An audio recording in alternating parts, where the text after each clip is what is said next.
हाँ मलक बोलो। और कितना लगाना है? तू तो कह रहा था ये नया पंछी है, लेकिन ये तो बड़ा खिलाड़ी निकला।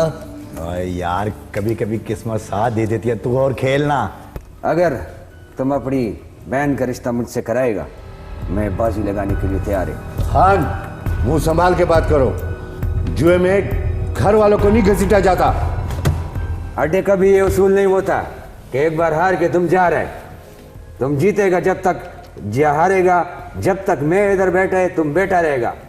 रिश्तों को बीच में क्यों ला रहे हो तुम? रिश्ते तुमने खुद लगाए थे। तुमने मुझे कहा था कि लगाओ, तुमने कहा था।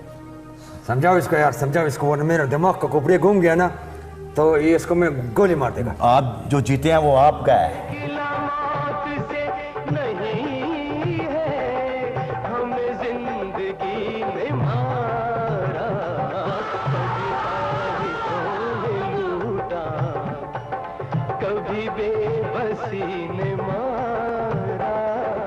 ए तायर डिंगा, तो शेर निकले शेर। हाँ, और तुम्हारा नाम तायर डिंगा का तुमने सही लाज रखा है। इसी तरह डिंगा है ना, कभी सीधा मत होना। फिक्र ना करो खान जी। तैर डेरे पे जो आएगा, इस तैर डिंगे के डेरे पे जो आएगा, उसके साथ कभी ज्यादती नहीं होगी, नाइंसाफी नहीं होगी। तुम ऐसा करो, तुम इसको बोलो जल्दी से शादी का तारीख बनाए, और तुमको जितना पैसा चाहिए ना, टेंशन नहीं लेने का। आप फिक्र ही न करें, बस आप भी अपनी जाके तैयारियां करें। समझिए जो तैयारियां मुकम्मल है। और दस इन लोगों से पूछते हैं, अगर और कुछ लगाना है, इनका कोई अरमान रह गया हो तो एक बाजी और लगा लेते हैं। पैसा है? नहीं, मेरे पास तो बिल्कुल खत्म है। इसके पास सिर्फ आप सेहत ही रह गई है। यार तुम्हारे पास कोई पैसा मैसा है? नहीं खान साहब। तो तुम ऐसे कैसे बाजी खेलने आते हो? बहरहाल मेरा काम हो गया, मैं खुश है। हाँ, डेरा डेरा मेहरबानी। साहब ये भी रखो, ये भी उसको दे दूंगा। काम होना चाहिए। आप फिक्र ही ना करो। ठीक है, शुक्रिया। दवादा तैयार है कहूँ? बस जूते। हम शादी की तैयारी बनाते हैं। तुम लोग भी आना शादी में, ठीक है? हाँ जरूर, ठीक है। मिलते हैं। हाँ, अल्लाह हाफिज। फिर मानते हो तैर डिंगे के डेरे पे हैं, कभी भी ज्यादती नहीं होती, भरपूर इंसाफ मिलता है। अच्छा बात सुनो, मैं जरा ये डिपॉजिट करवा के आया, एक जरूरी काम है, ठीक है ना? तुम लोग बैठो। यार लाटू, तूने तो कहा था 2 का 4, 4 का 8, वो कहाँ गया तेरा फार्मूला? अरे यार तेरी वजह से मैं अपनी बाइक के पैसे हार गया। मैंने अपनी बाइक के पैसे रखे हुए थे, बता मैं दफ्तर पैदल जाऊंगा? भाई मैं भी माँ की दवाई के पैसे चोरी करके लाया यार मुझे बता मैं क्या करूं? यार लाटू बता, मैं मोटरसाइकिल पे, यार मैं अब क्या करूंगा? मोटरसाइकिल ही नहीं है मेरे पास। ओए मैं भी माँ की दवाई के पैसे आ रहा हूँ यार, नहीं है कि सिर्फ तू आ रहा है। यार तू तो बोल रहा था जीतेंगे यार, ये क्या किया तूने मेरे साथ? ओए यार छड़ सारी बातें, वो जो बहन आ रहा है उसका सोच, वो अपनी इज्जत हार के गया है। हम पे अल्लाह ने कोई ऐसी नौबत नहीं लाई है। यार मेरे दोस्त, मेरी मान, अभी भी मौका है, इस गन से हम बाहर निकल आते हैं, छोड़ देते हैं इस चीज को। बड़ों ने सही कहा है, जुआ कभी किसी का नहीं हुआ और घरों को उजाड़ता है जुआ। चल ठीक कह रहा है वैसे भी तू। चलते हैं यार, इससे पहले कोई पुलिस वगैरह आ जाए यहाँ।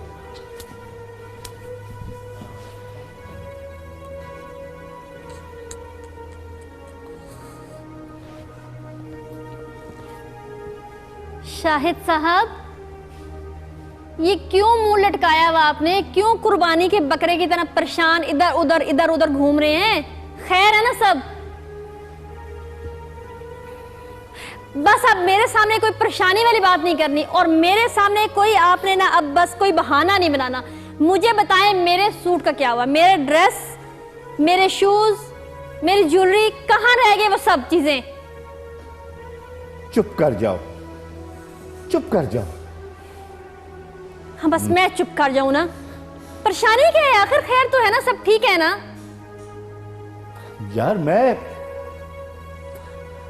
सब कुछ हार गया हूं, अपनी जिंदगी तक हार गया हूं, और अपनी ऐसी चीज हार गया हूं कि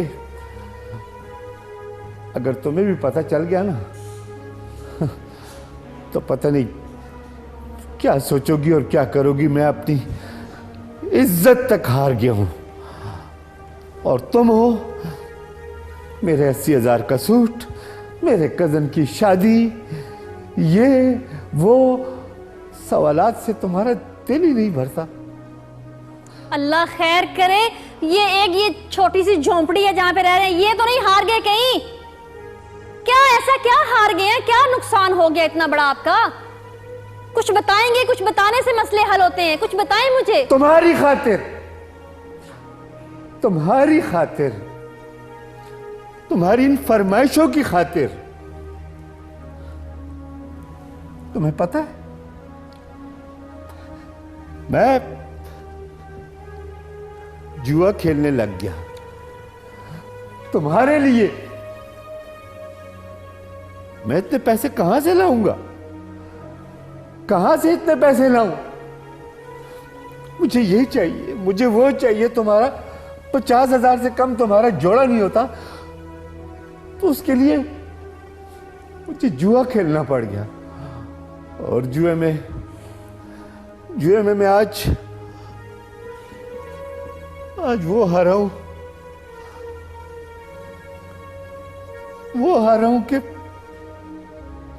काश इस हार से पहले मैं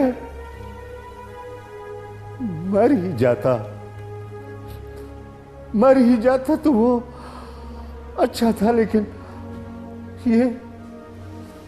ये बदनामी तो मुझे न सहनी पड़ती, ये दुख मुझे ना उठाना पड़ता। अरे मैं अपनी बहन को जुए में हार बैठा हूं यार, अपनी बहन को जुए में हार बैठा हूं अपनी। वेरी गुड, बहुत अच्छा हुआ, बहुत अच्छा हुआ, बहुत अच्छा हुआ। मैंने जो आपको हल बताया था ना, वो आप लोगों ने नहीं सुना, ठीक है ना? अब ये जो हुआ है इसको भुगतें। बहुत अच्छा हुआ। इसमें कसूर उन लोगों का नहीं है, किसी का कसूर नहीं है, इसमें सरासर आपका कसूर है। हाँ, इसमें तो मेरा ही कसूर है, लेकिन मेरा दिल इतना खफा, इतना परेशान उन लोगों से भी नहीं हुआ जितना तुम्हारी इस तंजिया बातों से हुआ है, तंजिया बातों से हुआ है। हाँ हाँ, बस एक पूरा जमाना अच्छा है, सब लोग अच्छे हैं, एक बुरी हूं ना अगर, तो सिर्फ मैं ही बुरी उस जमाने में।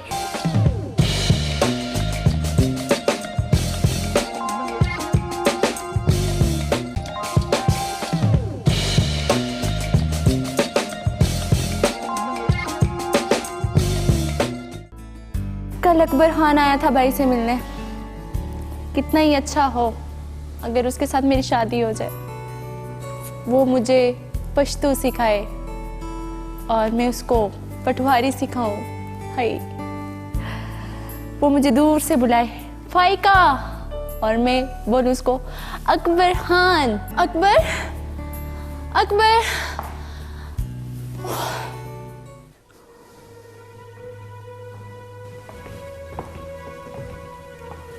क्या हुआ भाई, परेशान क्यों हो? फाइका, मैं पहले ही बहुत परेशान हूँ, मेरा दिमाग नहीं खा। वही तो मैं पूछ रही हूँ, आप क्यों परेशान हैं? वो नहीं था वो अकबर खान, वो पता है क्या किया उसने मेरे साथ बहुत बड़ा फ्रॉड किया है। वो सारे जाली नोट मुझे देकर चला गया है। अच्छा, मैं आपको कहती थी भाई ये सारे काम आप छोड़ दे, लेकिन आपने मेरे माना नहीं, तो आप भुगते। मुझे क्या पता था कि वो इतना बड़ा फ्रॉड होगा, और तो और वो पुलिस का मुखबर निकला। वो मैं थाने गया तो थाने वालों ने मुझे इतना मारा, जो थाना मुझे सलामे करता था, सलूटे मारता था, और उन्होंने मुझे बहुत मारा, मेरी बड़ी चित्रोल की है। फाइका, तुझे क्या बताऊं? मैंने आपको पहले बोला था कि ये सारी चीजें आप छोड़ दें, और अगर आप पहले से छोड़ देते तो शायद आज आप मेरे सामने एक अच्छी तरीके से खड़े होते, ये आए उई ना करते। तुझे क्या पता किस किस जगह नहीं उन्होंने मुझे मारा, थाने वालों ने। ओए तुम्हारा कख ना रहा है। एक तो ऐसा सिपाही था, उसने तो मुझे इतना मारा, वो इतना मारा कि मैं तुझे क्या बताऊं, पता नहीं कौन सी दुश्मनी ली है उसने। बहरहाल फाइका, किसी ने सच ही कहा है कि बुरे काम का बुरा नतीजा होता है। बिल्कुल यही है, मैं भी यही कहना चाह रही थी। लेकिन अकबर खान, मासूम सी शक्ल, तो उसने कितना बड़ा फ्रॉड किया है, मुखबर कहीं का। अकबर खान ने फ्रॉड किया? हाँ, उसने मुझे जाली नोट देकर चला गया था। वो जब मैं लेकर गया मार्केट गया, मैंने कहा ये भी लेनी है वो लेने, जब वो शॉपिंग की उन्होंने कहा हेलो ओ जी ये सारे जाली नोट हैं। ऊपर से फिर पुलिस वाले आ गए। बस तुम जाओ, मैं बहुत परेशान हूँ। ठीक है, फिर आप परेशान नहीं रहे।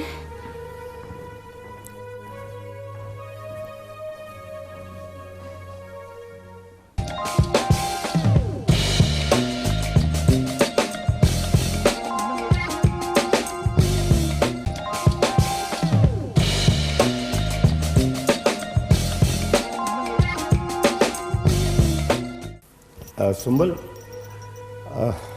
मैं तुमसे कुछ बात करना चाह रहा था। जी भाई बोले।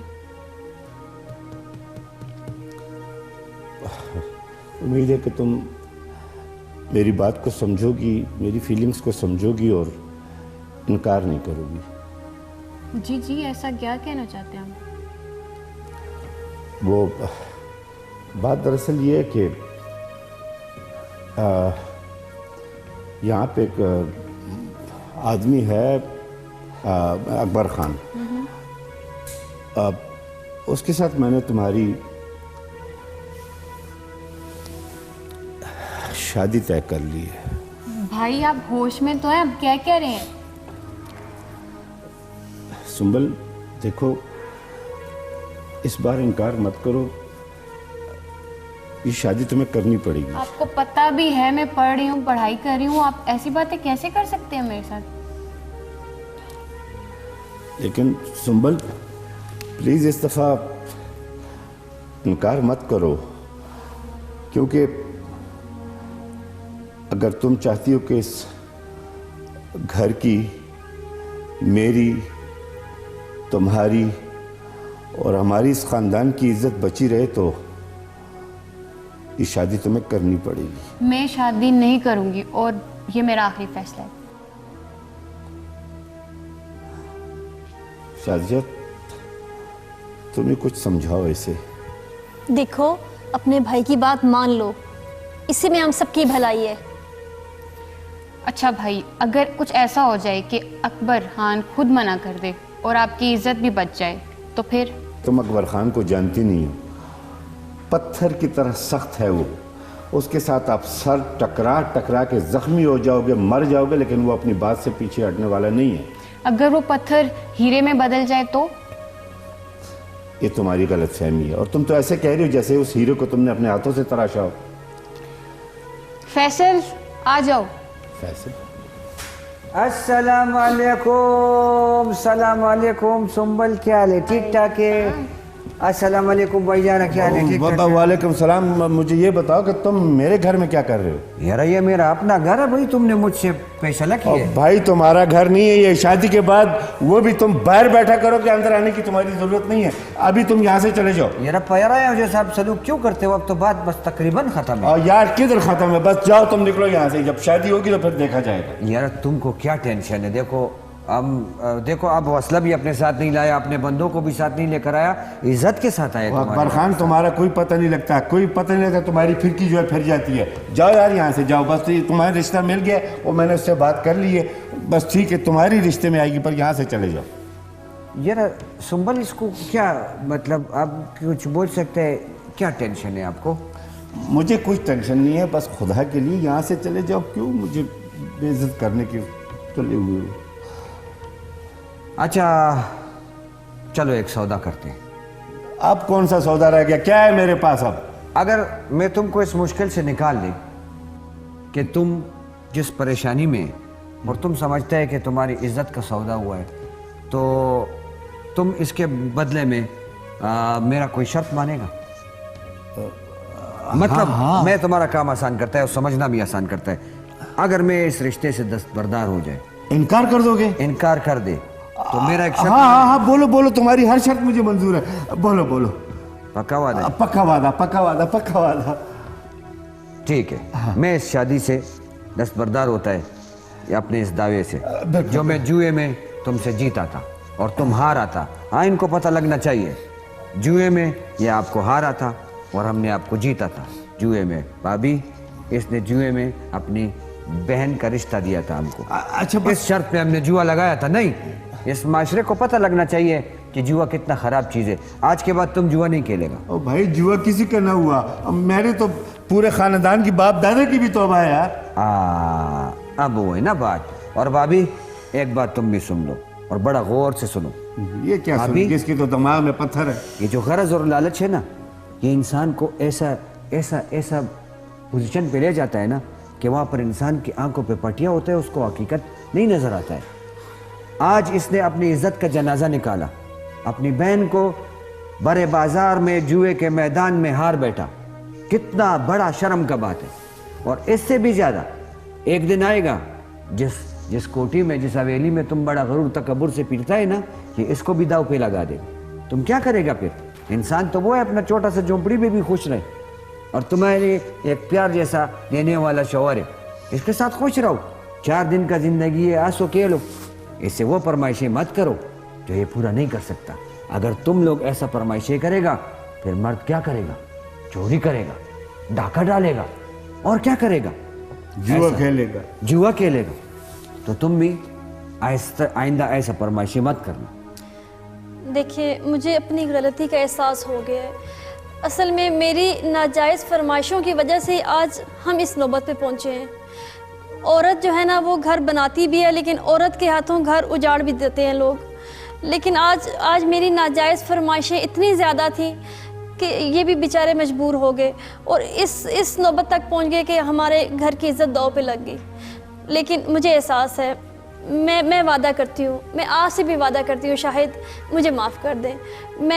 मैं आइंदा ऐसे कुछ नहीं करूँगी, आपका साथ दूंगी, हर हाल में साथ दूंगी आपका। अब परीन, इसीलिए तो कहता है कि सुबह का बूला अगर शाम को घर लौट आए तो उसको बूला नहीं बोलते, उसको गले से लगाते, उसको माफ़ कर देते। आप इस घर का इज्जत हो, इस घर का बड़ा आप हो, और इस घर को चलाना भी आपने है। बिल्कुल। आपने मेरा इस भाई का भी ख्याल रखना है और अपनी इसकी छोटी बहन का भी ख्याल रखना है। इसको बिल्कुल अपनी छोटी बहन जैसा पालना है। तो बस अब मेरे ख्याल में पाठ ख़त्म हो गया है। मेरे को इजाज़त है, मेरा इतना ही पाठ था, इससे ज़्यादा काम ख़राब ना हो जाए। सुंबल, अब क्या ख्याल है क्या तुम्हारा? मतलब पाठ था? अरे नहीं फैसल, तुम बताओ इनको, अपना सच अब बता दो, बहुत हो गया सच ड्रामा। क्या मतलब सच? असल में भाई वो मैं उसी इंस्टीट्यूट में हूँ जिस इंस्टीट्यूट में सुंबल हैं, और मैं इनके सीनियर हूँ, बल्कि काफ़ी सीनियर हूँ, और ये जूनियर क्लासेस में। लेकिन इन्होंने मुझसे रिक्वेस्ट की थी कि आप, ऐसा एक मसला है जो मुझसे हल नहीं हो सकता क्योंकि मैं फ़ीमेल हूँ, और आजकल की इस मेल डोमिनेटिंग सोसाइटी में क्या हो रहा होता है। तो इन्होंने मुझे कहा कि मेरा भाई जो है वो जुए की लालत में पड़ा हुआ है, तो उसको उस दुनिया से बाहर निकालना है। तो भाई, आपको उस दुनिया से बाहर निकालने के लिए मुझे उस दुनिया में कूदना पड़ा। तो ये जस्ट सिर्फ आपकी बहन के कहने पे किया है, और ये सारा क्रेडिट उनको जाता है कि आपका ज़मीर जोड़ना और भाभी का ज़मीर जगाना, इस सारी का क्रेडिट और ये सारी इंटेलिजेंस उनकी थी। मैं तो सिर्फ एक छोटा सा मोहरा था, और शुक्र है मैं इस बात पे खुश हूँ कि आपको एहसास हुआ। बस मुझे माफ़ कर दीजिएगा अगर मुझसे कुछ ऐसी जाती हो गई हो। तुम भी मुझे माफ़ कर देना फैसल, मैंने भी तुम्हें गुस्से में बहुत भला बुरा कहा है, लेकिन तुम्हें तो सज़ा मिलेगी। भाई, मैंने ये सब कुछ हमारे घर के लिए किया और आपके लिए किया है। फैसल एक बहुत अच्छा इंसान है और मेरा सीनियर है। नहीं, वो तो ठीक है, उसकी अच्छाई अपनी जगह, लेकिन जो मैंने फैसला किया कि तुम्हारी शादी हो के रहेगी, और ये मेरा आखिरी फैसला है कि अब तुम्हारी शादी मैं ज़रूर करूँगा। मैंने आपको कहा था मैं शादी नहीं करूँगी। लेकिन अब मैंने तुम्हारे लिए लड़का ढूंढ लिया है, और पता है कौन है वो? कौन? मुझे लगा अकबर खान है वो। अच्छा, आपकी मर्जी। अच्छा, अब मेरी मर्जी। कल तक जब मैं समझा रहा था तो इसकी मर्जी थी, आज जब मैंने फैसला बिल्कुल ठीक कर दिया, इसके लेवल पे कर दिया, अब मेरी मर्जी। अब हमारी शाबाश। देखो, ये है आजकल के जो छोटे बड़ों को रास्ते भी दिखा देते हैं, आखिर में कहते हैं आपकी मर्जी। चलिए, मुझे जहाँ खुशी आपकी है। बहन खुश रहे वो सबसे बेहतर, हमारे लिए सबसे बढ़ के ये देखो चीज़ है। शाजिया, मुझे इस बात की खुशी है कि इसने एक अच्छे इंसान को चुना है, बिल्कुल। जो अगर उसने हमारी ज़िंदगी बदली है तो इसको गलत रास्ते पे कैसे वो डाल सकता है। I am proud of you. Thank you भाई। Thank you. खुश रहो। और इधर आओ, इधर आओ। पागल, ऐसी बात थी तो पहले मुझे क्यों नहीं बताया? थैंक यू भाई। मुझे समझ नहीं आ रहा मैं कैसे, मैं यही दुआ करती हूँ कि हर लड़की को आप जैसा भाई मिले। सुंबल वैसे बाद में गोल खान चलेगा? हाँ चलेगा, नहीं दौड़ेगा। गोल खान बाद में चलेगा? हाँ नहीं बिल्कुल चलेगा, लेकिन मूंछों के बगैर। मुझे के बगैर चलेगा। यार मुझे एक गाड़ी ला दो यार, मैं कहीं बाहर फिर आइंदा अगर ये कोई मांगे तो मैं जाके बाहर खैरात ही मांगू। तो ये सामने वालों को क्या कहेगा? सामने वालों को ये कहूँगा जी कि हमेशा ऐसा काम कभी मत करें कि आपके घर जन्नत जैसा घर दोज़ख बन जाए। और ख़ासकर जो ख़वातीन हैं, हमारी बहनें हैं, ऐसी फरमाइशें अपने शोहरों से मत करें। आप एक रात एक दिन कहीं अपने शोहर के साथ घूमें कि वो किस अजियत के साथ नौकरी करते हैं या काम करते हैं और आपके लिए और आपके बच्चों के लिए दिन रात मेहनत करते हैं, तो इंशाअल्लाह आपका घर कभी नहीं बर्बाद होगा जब तक आप दिल से सोचेंगे नहीं। तो आप क्या कहते हो? मैं कहूँगा कि इतना मैसेज काफ़ी था कि जुए में कभी कभार ऐसे लम्हे आ जाते हैं जब आपको अपनी इज्जत दाव पर लगानी पड़ जाती है। तो ऐसी नौबत आने से पहले ऐसी हराम चीज़ से दूर रहें। हर उस हराम काम को मत करें जिसका अंजाम बुरा हो। और हराम का दाना आप खाएंगे तो उसमें से कोई भी पेड़ फलदार नहीं निकल सकता, उसमें से कांटे ही निकलते हैं। तो अब शादी की तैयारियां शुरू करें? बिल्कुल करें। फ़ौरन जाओ और ज़्यादा फ्री होने की कोशिश नहीं, अपने बड़ों को लेके आओ और डेट रखवाएं। चलो बाय बाय।